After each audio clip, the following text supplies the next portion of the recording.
So I'm a business owner, and being a state rep is a public service for me. And so when I'm on a number of appropriations and revenue committees, which really is responsible for oversight. And when the acting director came last spring, mentioning if there was a problem with fraud, we approved additional monies to detect fraud. I believe it was $25 million was the request. So I was on the front line of agreeing to the allocation with the Democrats on the other side to assist the agency. That was over 13 months ago, and we just had a recent meeting, and we still don't have any response from the agency on was it successful, what it was invested in, and what the metrics for success were. I asked for a confirmation on a call with the acting director just a few weeks ago, and not only didn't we get a confirmation, we didn't even get a general guideline on where those losses would be. Couldn't get an estimate, so it's incredibly frustrating.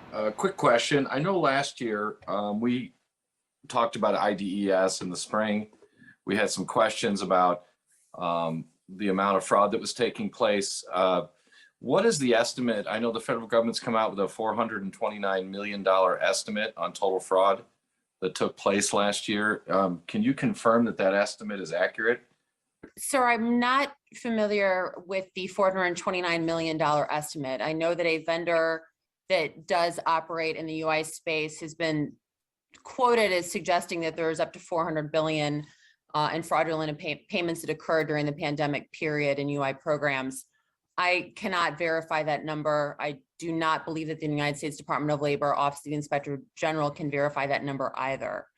We have been working closely with external auditors in order to identify and quantify the degree to which identity theft related fraud took place in pandemic programs the department was administering beginning in March of 2020. The fact that we can't get answers is one thing, but you as a representative of the people of Illinois, that you can't get answers or even a response, I mean, what does that say? It says to me that the agency is not functioning properly at all. There's many people that haven't received benefits that are now getting taxed on benefits that they haven't received. So it's just compounded over time. It has not improved. And when an agency asks for an appropriation, an emergency appropriation, to specifically target exactly what you're mentioning in your report, and it doesn't happen for 13 months, and then we have the same acting director in front of us as a body responsible for that review, and still can't answer whether it's been successful, that's a complete failure. This is really a bipartisan frustration. And it comes down to accountability of taxpayers' money.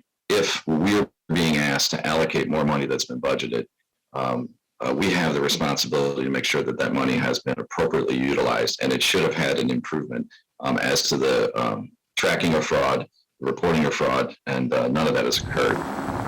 So frustrating is an understatement for where we find ourselves as legislators, and the responsibility of oversight of the taxpayers' dollars. I'm seeing it from frustrated residents who, again, didn't receive checks and now have tax issues related to the money that they haven't received.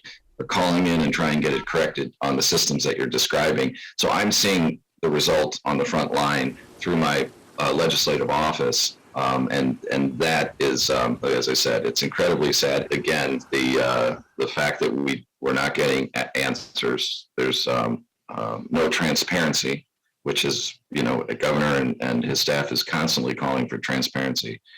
We can't get basic answers on where the money has gone, how much fraud there has been,